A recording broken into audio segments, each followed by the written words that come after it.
Which one would I? Just 1 second.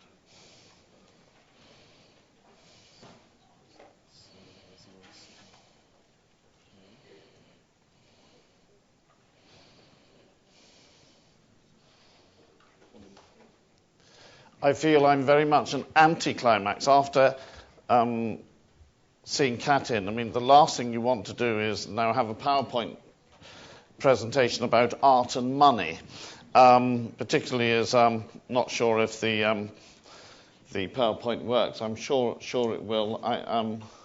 But I think looks like the Bible, which is not really. We could pray that it works. But ladies and gentlemen, I'm very difficult to talk at the moment. Maybe I shall sing, which I'm not very good at that either. Here we go. Is that okay with you? Yeah. So what do I do? Which one? Just press that. Okay. There are two very, very difficult slots in a speaker's life. The worst is immediately after lunch, when everyone falls asleep. The second is immediately before the time when everyone wants to go. So I'm conscious I'm the only person now stopping you having a drink, having a beer, getting out of this building.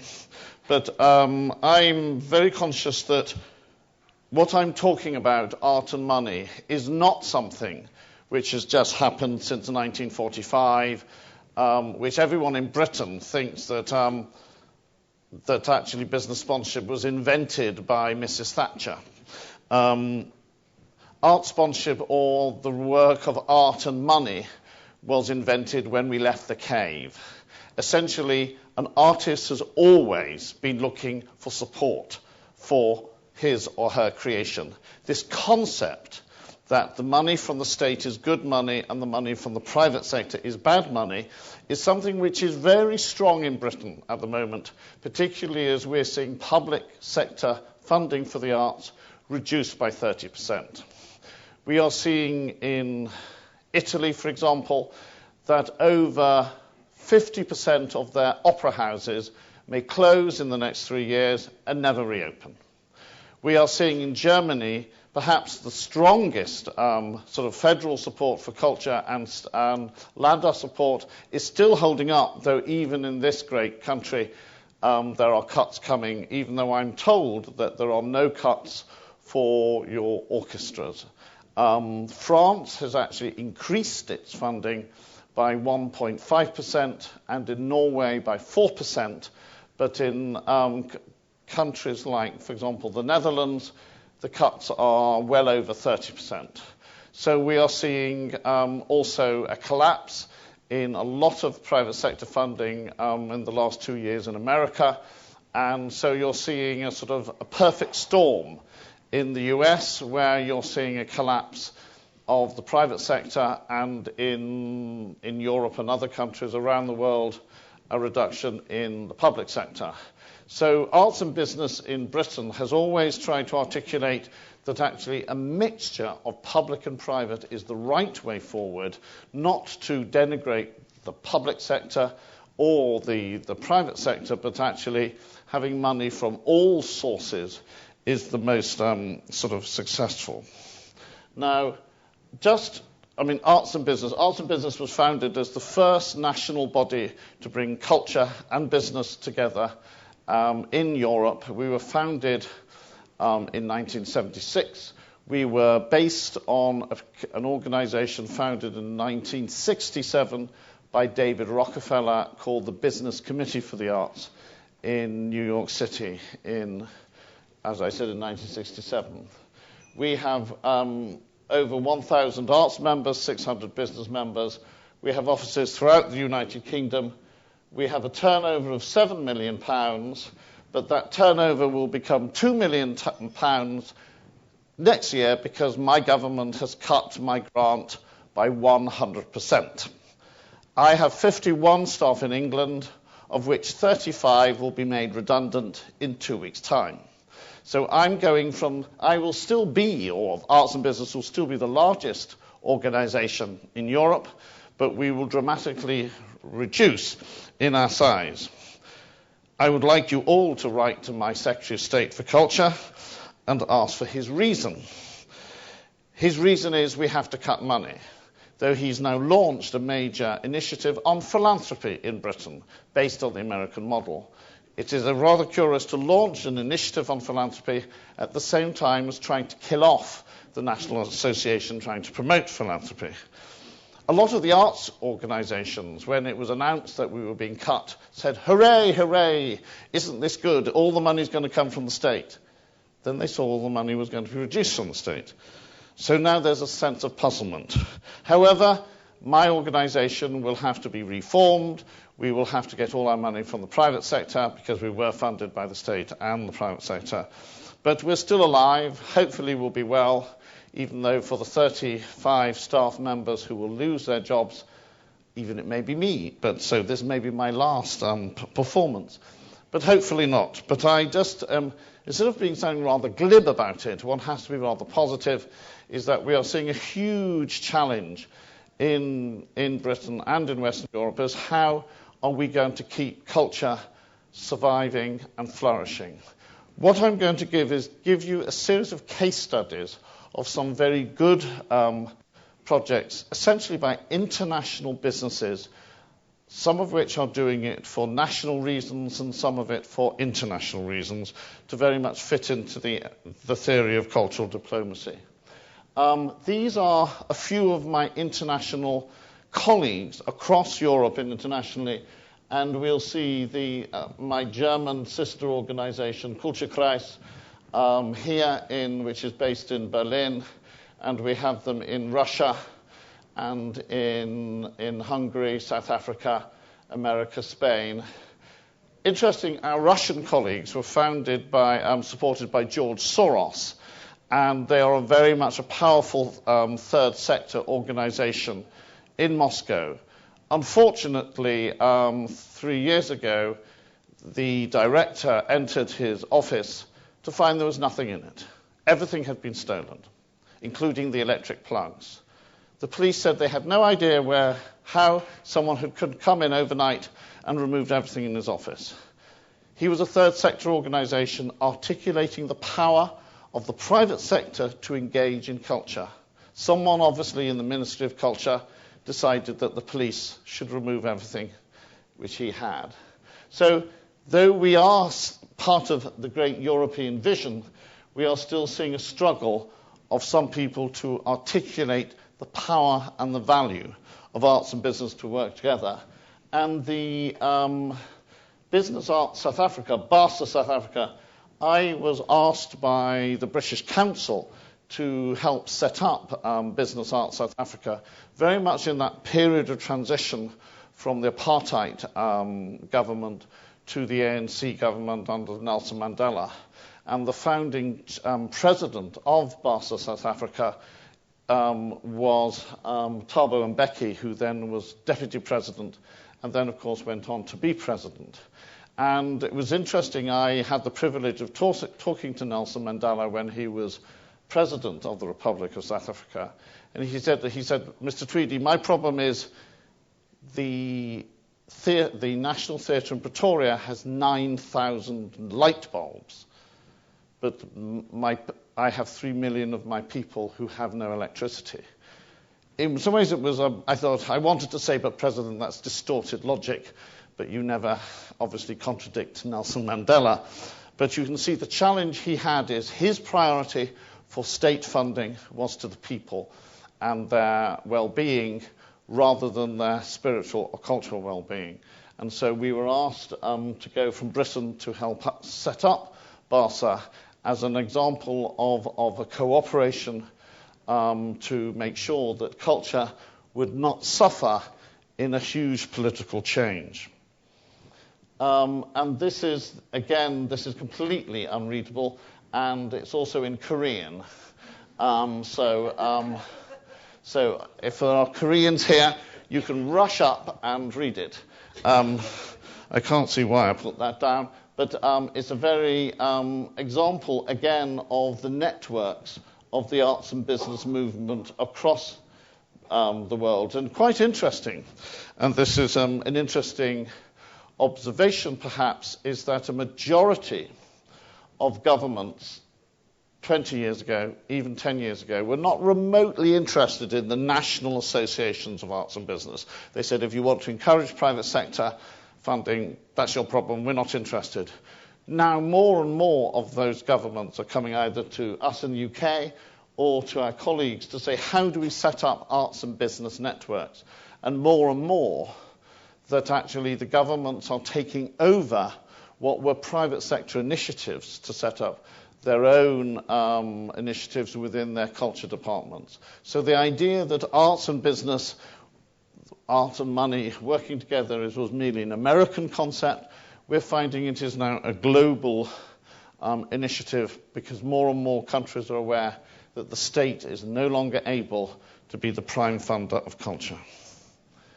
So modern business art partnerships, I want to talk about the key areas: reputation, brand, government, opinion formers, and international. Basically, those are the 5 reasons why companies support the arts.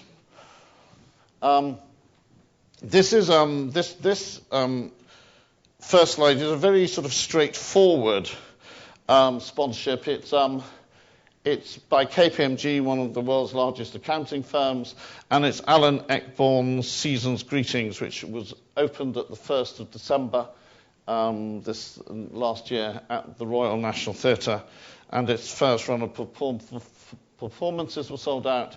This is a classic example of a business wanting to support a highly popular play by a well-known English playwright, Alan Eckbourne.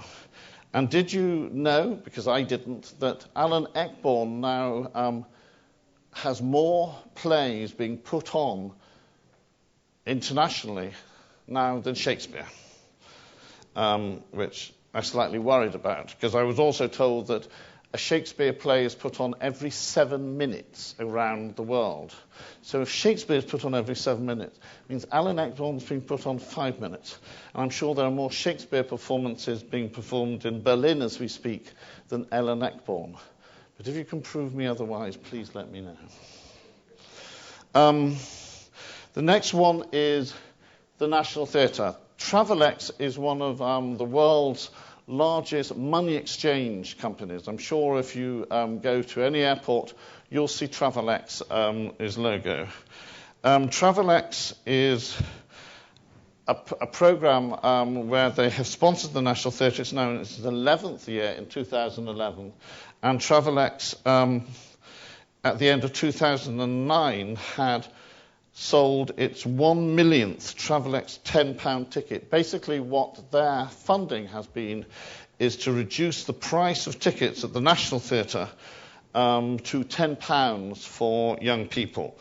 And and Hamlet, which is a Travelex production which is still on at the National Theatre, is also not only supported by Travelex, but also the Times newspaper.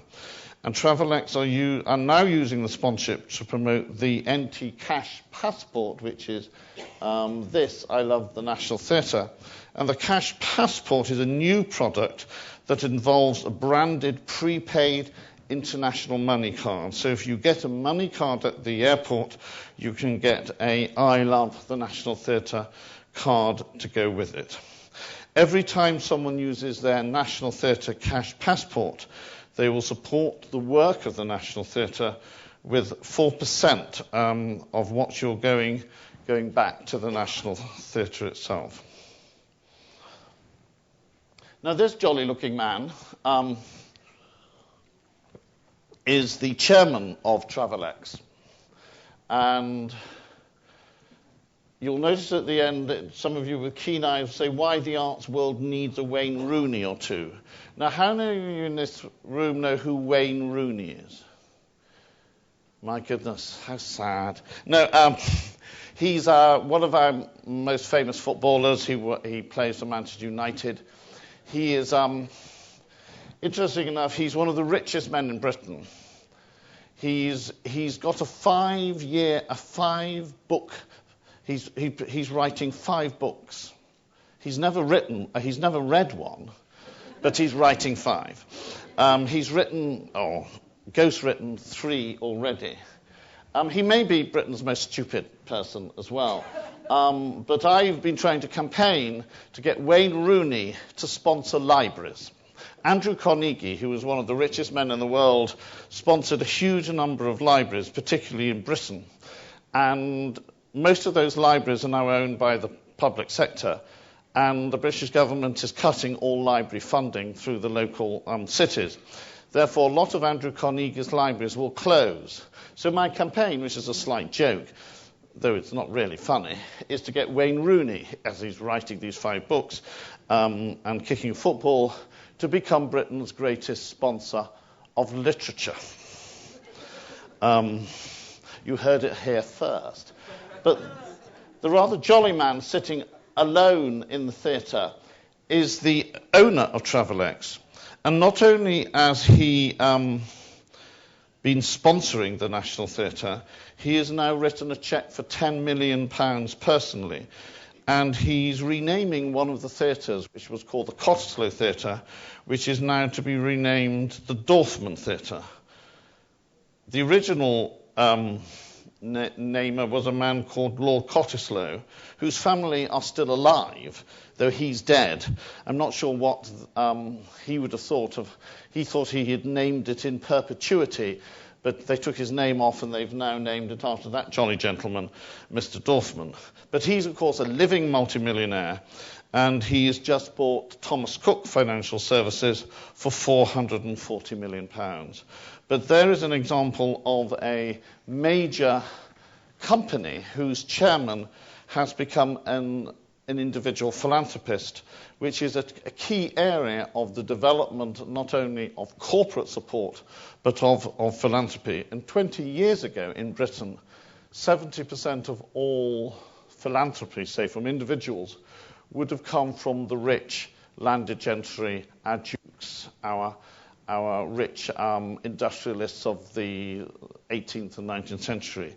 Now, 20 years later, in 2010, 70% of all our wealth comes from people who are in business, who are either investment bankers, hedge fund managers, or industrialists. So there is a movement now for individuals like Lloyd Dorfman of Travelex, not only to give their company money, but also their private money. Now, more and more on the issue of cultural diplomacy. HSBC is, I would say, Britain's most important player in using the arts for its international work. Now, HSBC, its original name was the Hong Kong Shanghai Banking Corporation, based originally in in Shanghai and in Hong Kong. HSBC has commissioned Yan Shu, the Chinese artist, at Terminal 5, and this is the artwork of Terminal 5. The twin columned light sculpture will welcome all passengers into the new terminal as they check in into the hall. The HSP Commission was created by United Visual Artists and also is inspired by the Victorian and Albert Museum's China Design Now exhibition, of which HSBC was the sole sponsor. And the Commission investigates the use of language and communication as an important tool to understanding and appreciating other cultures around the world, drawing from the ethos of HSBC's cultural exchange program. Now, that's the Terminal 5 project on the left. And on the right, on the 26th of March 2008, 5,000 origami pigeons were placed in Leicester Square in the middle of London.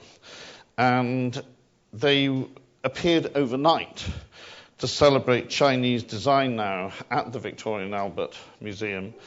And HSBC offered special ticket discounts to everyone who went to Leicester Square to pick up a pigeon. By following the instructions on the pigeon when you unwrapped the origami and you presented to the Victoria and Albert Museum, you were able to claim £3 off the full price of the ticket. Origami is often associated with Japan, but in fact the ancient and beautiful art of paper folding began in China in the 1st and 2nd centuries, following the invention of paper by the Eastern Han dynasty. And the next slide is of their newest sponsorship, which is of Brazil. You'll see that Britain now has only really 3 key focuses for its global international exchange: China, India, and Brazil. They call them the BRICS companies.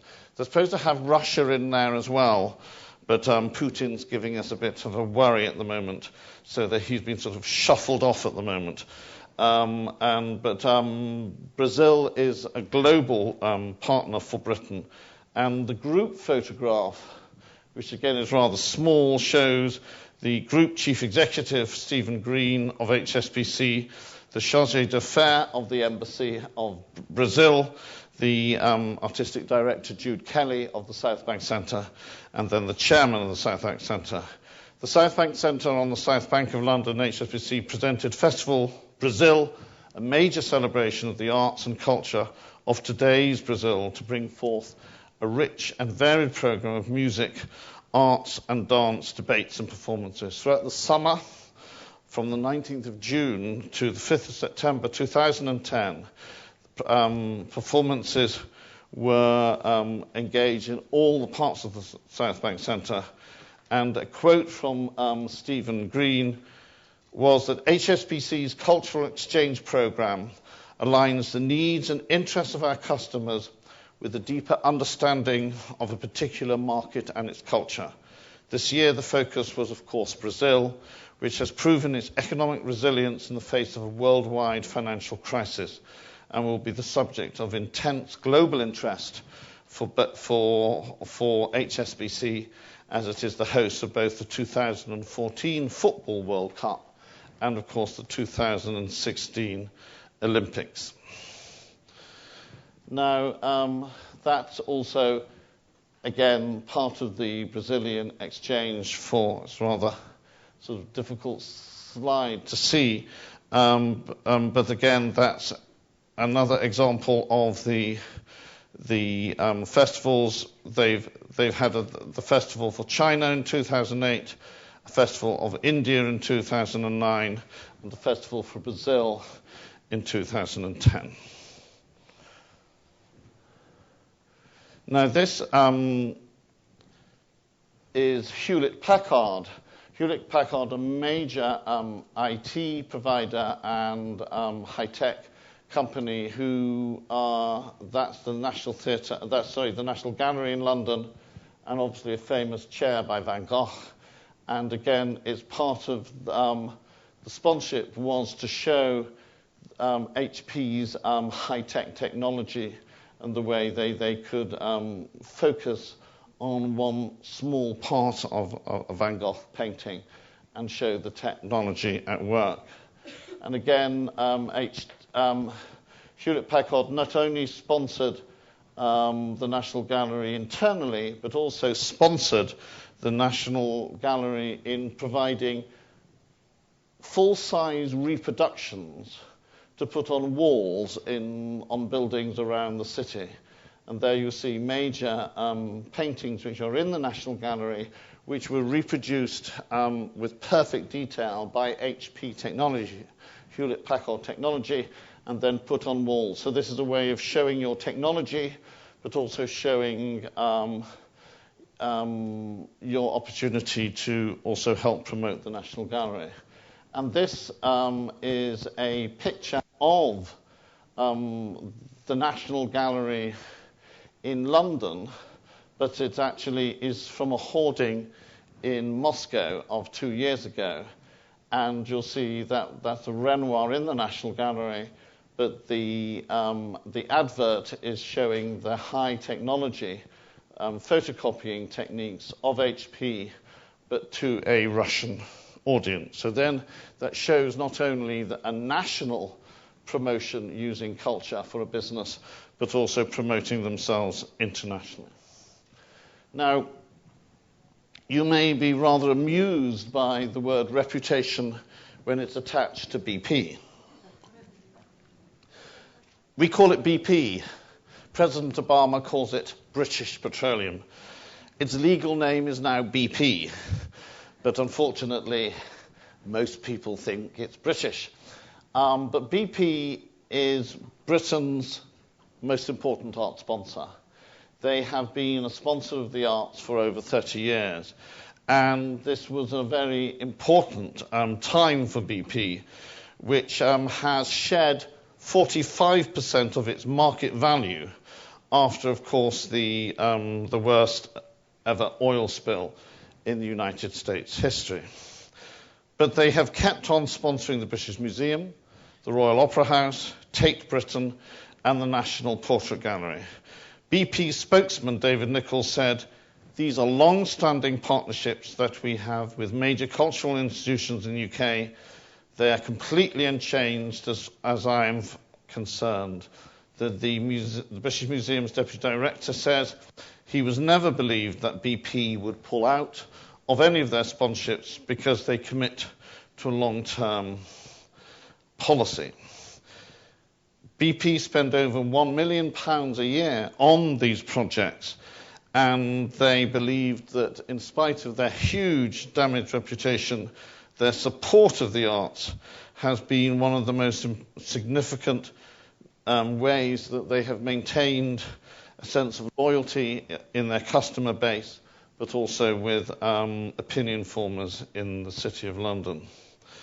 The Deepwater Horizon rig explosion has caused, of course, major issues for them, and in fact a series of artists demonstrated against BP's sponsorship, and actually at the Tate, which is Tate Britain there, at the opening of a BP exhibition last September, a series of artists took molasses, which are brown liquid sugar, which looks very like oil, and poured it all over the floor during the reception. I was slightly surprised how the police hadn't noticed them carrying large tins in, and perhaps they had large handbags, but it caused, as you can imagine, something of a stir, and a great debate within the artistic community is, should we be accepting BP's money when they're destroying the eco-centre of the Gulf of Mexico? The view is, if they weren't going to spend money on the arts, they would merely spend it on more money advertising their products. So actually, the arts were very easily a way of them addressing some of those whole social issues and international issues that their reputation had been so damaged by that major program. Now, one group of people who are hated even as much as oil companies are, of course, the banks. And Morgan Stanley is as hated as most of them. However, Morgan Stanley, as you can see, they sponsored the China's Terracotta Army at the British Museum, and that was our former Prime Minister. Do you recognise the man? He's smiling. He was called Gordon Brown. He didn't last long, but there we are. But there's nice Mr. Gordon Brown, and he was Prime Minister for an hour or two. No, I shouldn't be so rude. He was quite good, really.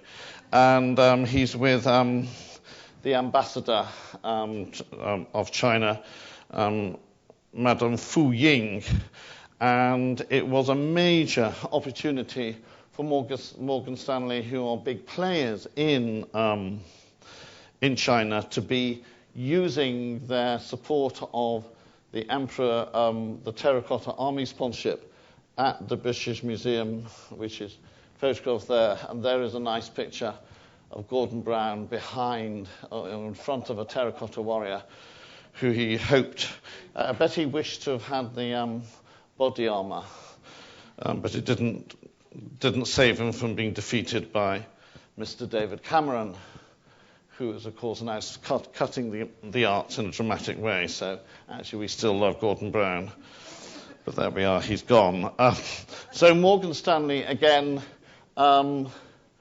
interesting enough, we are seeing more and more of the international banks begin to move back into art sponsorship as a way of addressing some of their issues. And I will end with the second largest bank in the world, Bank of America Merrill Lynch, in a moment.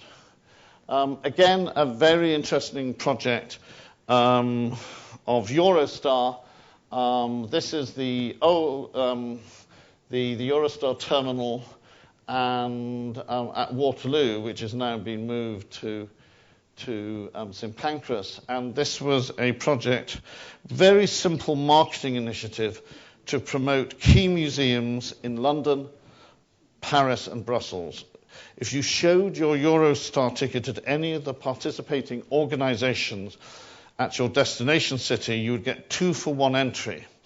And says that actually this was a real way of developing audiences for all these museums, both in the UK, in Brussels and in Paris. The participating museums and galleries included the Musée de Quai Branly, the Jeux de Paume, Botsart, and the Royal Museums of Fine Art in Belgium, and obviously Tate Modern, Tate Britain, and the Victoria and Albert Museum. One of the, opinion formers, Unilever, the second largest company in the world after Procter & Gamble, producing soaps, detergents, and foodstuffs, their major sponsorship of the Turbine Hall of Tate Modern. Sir Gilbert Scott was a great Victorian architect who built 2 huge power stations in London, one of which is in Battersea with 4 great columns, and then one in the area of South London, opposite the City of London and St Paul's Cathedral, which is now Tate Modern. And Tate Modern is now the most popular museum in the world. Has 6 million visitors a year, and the huge Turbine Hall has a major exhibit by an artist each year, and you'll see that there is the present exhibit by the great Chinese artist Wei Wei. Unfortunately, it's rather sort of sad a bit. It's such a wonderful, wonderful exhibition, and it shows people walking on it. And I had the privilege of walking on it because I went to the opening. Within 2 days, health and safety officials closed it because of the dust which is actually coming from the stones. And there are 100 million hand-painted porcelain seeds. 100 million. They're all painted by hand. But unfortunately, the porcelain, as they rub, has been creating a cancerous dust, and therefore they've had to close it from people walking on it. But it's the most beautiful show, and sponsored by Unilever, whose offices are opposite Tate Modern on the north side of the Thames. And again, this is a wonderful example of a global business supporting something which is a global project resonating their products and the quality of art. Now, the Serpentine Art Gallery, of which I'm proud to be a trustee, is a former tea shop in the middle of the Serpentine, which is the Serpentine is part of Hyde Park, our largest park in central London. And this tea shop 20 years ago was made into a gallery, and it became very famous because Lady Di, the Princess of Wales, became its patron, and she used to come to all our openings. And it meant we became very, very fashionable, both nationally and internationally. And we've become so fashionable that people like Puma and Prada and Gucci and Mont Blanc all want to sponsor the gallery. Because, again, more and more of the luxury goods companies internationally see the arts as a fundamental part of promoting their brand. If ever any of you really want to get depressed, read the Financial Times on a Saturday, their How to Spend It section, where luxury yachts are sold as if they're sort of packets of crisps or something. You know, it's all yours for 200 million. But you'll see that every luxury goods company, Prada, Gucci, whatever, is advertising their handbags there. And interesting enough is the Puma. Now, if I get this right, this is the reality bag which Puma created for the Serpentine exhibition. And the artist John Armaleda created the look and feel which reflected the exhibition, which he had also curated at the time. And the reality bag was again adapted from the Puma Urban Mobility Edition bag, which was launched the season before. And again, more and more artists are working with galleries to create new branded projects. Now, the last slide is a rather sort of scary one, but it shows the Bank of America Merrill Lynch, the second largest bank in the world, now the world's largest sponsor of art and culture. Bank of America bought Merrill Lynch, I think, for $1 or something, when Merrill Lynch was about to collapse, and the US government said, I think you should buy it. Of course, they bought it for $1, but it's cost them around, a few billion to sort out, because they had to, of course, take on their debts. But the two banks, both banks were great cultural sponsors in America.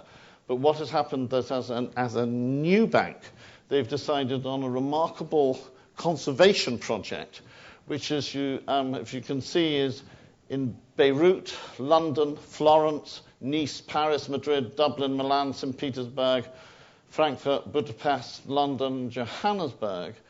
Interesting it is not in Berlin. And one of the reasons I asked, why are you not doing something in Berlin? They said, well, with Deutsche Bank and Dresdner Bank and, of course, the Deutsche Guggenheim, they think that, it may be that our priority is in areas where the German banks aren't strong.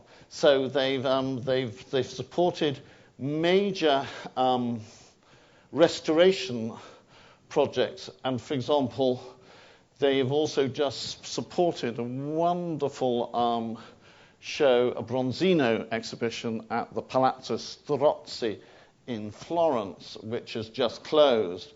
And in London, they are rather cheekily, Westminster Abbey, if you've seen the King's Speech, or even if you haven't seen the King's Speech, Westminster Abbey is where we crown our kings and queens, and where a young woman called Kate is going to marry Prince William.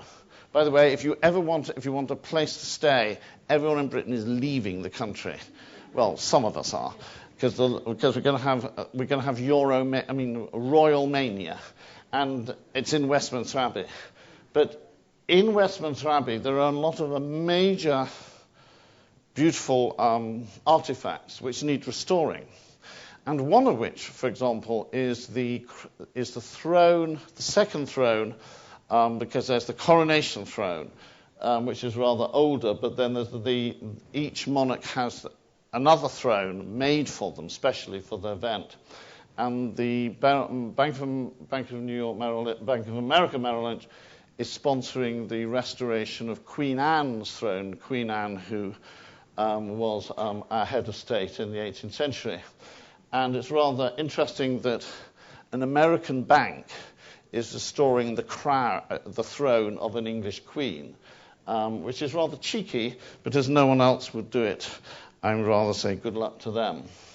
And again, these are also partner venues which they do across the world.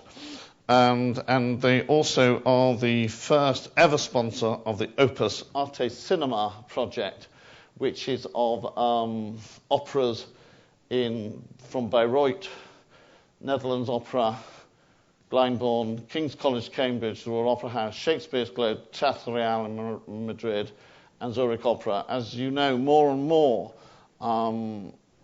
arts organisations are videoing in high definition performances, and the Opus Arte Cinema project is sponsored by Bank of America Merrill Lynch as one of these very key projects, which is going to be in 15 countries, including Canada, the US, Australia, South Africa, the Netherlands, France, Germany, Hong Kong, Israel, India, Japan, Spain, and Argentina, with new cinemas and territories being added every month.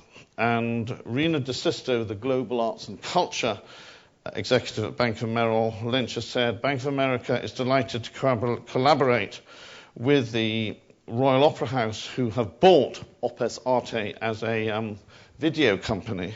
And as a global organisation, our company values the opportunity to work with leading cultural institutions whose reputation and work is felt around the world, allowing us to foster shared, moving experiences for people across diverse cultures.